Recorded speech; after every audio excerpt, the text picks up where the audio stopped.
Well, next in our lineup of MHK to talk to is Kate Beecroft. We're come to you here at Health and Social Care. A year. Yeah. A year. Gosh, it's flown, hasn't it? Yeah. Oh, by the way, we should say you've gone to a new stylist, I think. New look. Yes. Yeah, very nice. Yeah, we'll need an image change every now and again. Okay, let's get down to business. Yeah. You have literally poacher turned gamekeeper. I keep saying this in every interview you do, but it does strike me, and I'm sure a lot of the public, how you were such a critic. Now you're outside the tent. Now you're inside. I'm using that analogy.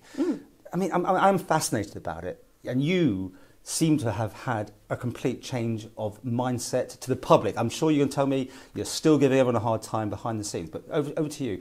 What's it been like, Kate Beecroft, being that person that was always the sort of Rottweiler, nipping away, or I don't know if you want that Thank you, Paul, for that analogy. compliment. Well, you could be something else, but you know where I'm going. No, I with this do one. know. I know exactly what you mean. And I think the public And are fascinated by how you can.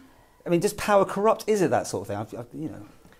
I suppose it can, but for me, it's always been health has been my driving force, really, if you like. But the thing, well, I've challenged and queried so many times. I think it started 6 to 8 weeks after I got elected. So to be given this position, I mean, I'm just delighted with it. It's terribly challenging, and it really is a very, very difficult job.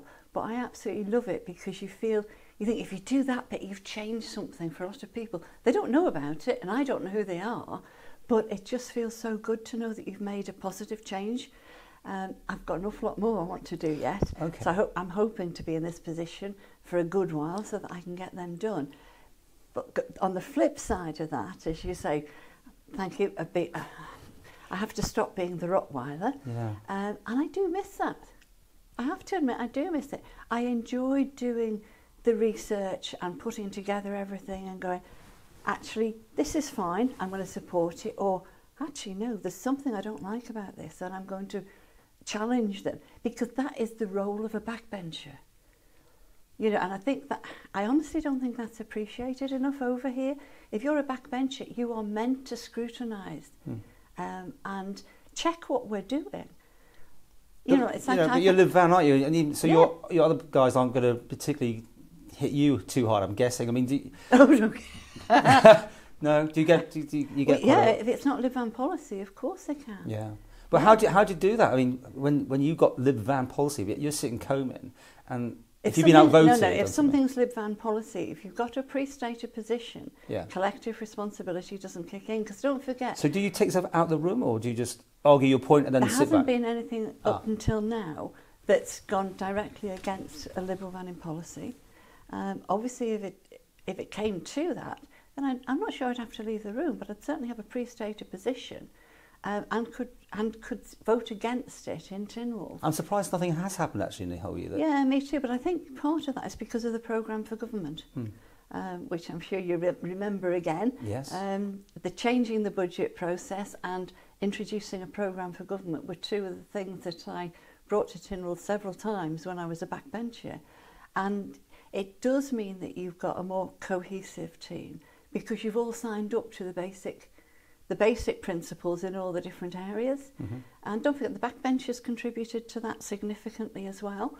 So there hasn't been quite as much to challenge. I know we've already done it and we're going over it all grand slightly, but the prescription thing, something that I can imagine Kate Beecroft version 1 would be absolutely going crazy about them. But version 2, when you're the one that actually bringing out these increases and the way it's come about and people think it's very unfair. No, version 1 I wouldn't have been against it for the reasons that have been explained. Yeah, okay. I just imagine you always criticise almost everything that went before government one stage. It seemed that way. Yeah. Well, you only heard from me when I was criticising. That's why. I mean, if I stood up and said, I think this is a good idea, I'm going to vote for it, no one ever reported that. I understand what you're saying. Because that was a split second of you saying, yes, I agree with what they're doing. You heard, and it was reported in the media when I challenged government. But is it tricky to do something like that? You're the one suddenly, actually your name's on it, to say we're going to have to put up prices, the hit pensioners and all these people as it's been portrayed with that sort of increase. Obviously, I think that there are better ways to do it, I think, as a global thing. Like for me, you should really be having a tax and welfare commission. That was in our manifesto, to see how all these things fit in together, rather than them being one-off by department. When there has been no Tax and Welfare Commission, we're looking at means testing as a government now, but that isn't in time for the department. There are certain things that I pledged to do when I became Health Minister, and like we've got 10 million to find this year. Sure, another overspend happening, isn't it? Well, either that or there's going to be more draconian measures having to be taken to bring us in on budget. Oh, so, and you'd have to be the one to do that. You'd have to start slicing further again. Yeah. We've made quite a inroads into that. I think we've saved about 5 million up to now. Yeah. But people haven't really noticed it, and that's what you want. You want the savings driven by efficiencies as far as possible. Okay. The prescription thing, I mean, you think of it, I desperately want a 24/7 thrombolysis service. That's going ahead now. But that was an unfunded service this year. It has to come from somewhere. Okay. And the majority of people who consume, if you like, the most medication and take most of the budget are naturally the older generation, myself included in that. So is it right that people who have got a lot of money get everything for free? And when you've got younger people with a family really, really struggling, and you think, it's not fair. Okay. The system wasn't fair.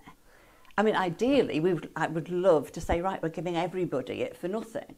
Then that would be completely fair and across the board. Okay. But we can't do that. We're talking about an issue, and I really want to talk about Kate Beecroft. It's my fault. I'm going off tangent. You sidetracked. I am sidetracked. You know, when you went round the doors, door stepping and knocking on those doors. Well, door knocking again.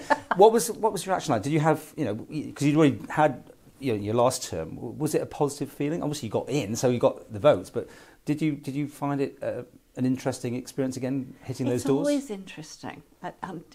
It might sound a bit sad, but it's something I enjoy doing. Mm-hmm. I love knocking on a door saying, I'm Kate Beecroft, blah, blah, blah. This is what I'm about. And listening to the feedback and answering any questions. I like that engagement. Okay. And then you got in and immediately you saw yourself as potentially a Chief Minister. Well, I'm leader of a party. That's what leaders of parties do. Sure. You didn't get it, but we obviously weren't probably that surprised with the voting, the way it went. But do you have ambitions for that job? Seriously? I mean, besides being the leader of the party, as Kate Beecroft, as an MHK, whatever happens in the future, would you like to lead the country? Let's put it that way. That's where you're going to have the most influence, isn't it? So, of course, there's things that I'd like to see for the island, that I would like to have that specific interest. But at the moment, and for some considerable time, I'm very, very happy where I am, because there's a lot of stuff that's in my manifesto to do with health that I'm now in a position where I can influence that. Have you learned a lot being a minister about how to tackle things? Obviously, you had that early hiccup with your CEO sort of thing and all that business, which I don't know if you really want to go over that. Not really, no. No, but have you learned lessons? Have you learned things? Listen, if you don't learn something every day, then you should be thinking of changing your lifestyle, I think. Do you regret anything this year? No. I don't think you should regret. You can think, if I was to turn the clock back, maybe I would do things differently in some areas. But that's your whole life. But then you think, if I hadn't done whatever I did that was wrong, I wouldn't be here now. And I'm very comfortable with where I am now. Okay, but Chief Minister, in 4 years' time, possibly, you'll go for it again? Possibly. I mean, one of the questions I ask is, you're going to be a career politician. I think you've already done that. You like being a politician, right? Yes, but it doesn't guarantee that I'm even going to stand again next time. Because? Because of my age and work-life balance. Seriously? Yeah, seriously. But when will you make that sort of decision? I'll make that decision later on. But in good time. I mean, you'll know where you're going and. Oh yeah. All right. Yeah. But I'm not as I say, I'm not guaranteeing I'm standing again. So no. I'm not guaranteeing I'm going to stand for as Chief Minister. I mean, there's no guarantee I'd even be re-elected. No. So who's got a crystal ball? Well, crystal ball-wise, you probably were in that list of people that weren't going to keep your job for too long. And sorry to say that, but there was massive potential that you were going to be shuffled because it wasn't going to work out, because it has happened in the past. You're telling me you've done a year and everything's hunky-dory. You and Mr. Quayle are on the same page? Chief Quayle? Minister? Yeah. As far as I'm aware. Yeah. But we haven't had any stand-up arguments about anything. If that's what you're insinuating. I'm not insinuating. I'm just inquiring. I'm trying to find out from you what the state of play is. I mean, that's state what it's of play about. is fine. Yeah. State of play is fine. Because he's going to have a reshuffle at some point. If you got moved, would you be upset? If I got moved, I wouldn't be upset at all. I'd just go back to being a backbencher. Oh, you wouldn't take a move to another department? No. Ah. No. It's this or nothing? Yeah. That's interesting. Yeah. I mean, obviously, if I was reshuffled and offered something else and out of this position, yes, I would be upset. Because this is the one that I want. Oh.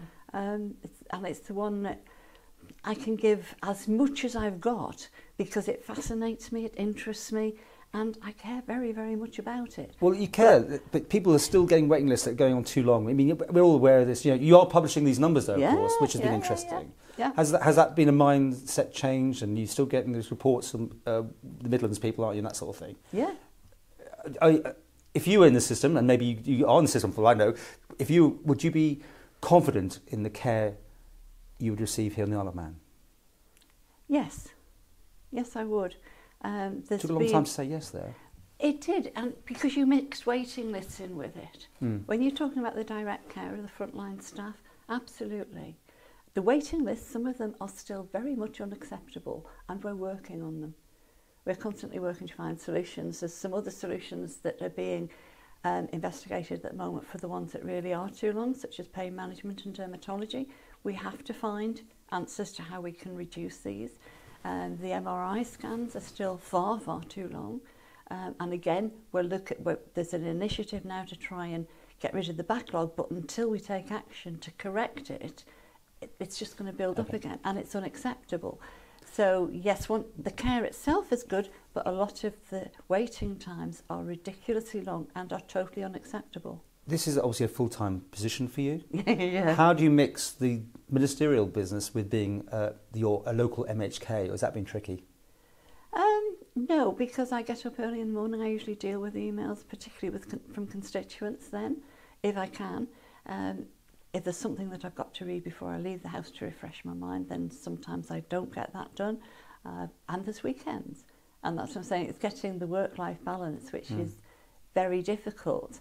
I suppose if I was in another department, it would be easier because I wouldn't care as much about that department. You know, the issues that face it, they're all very...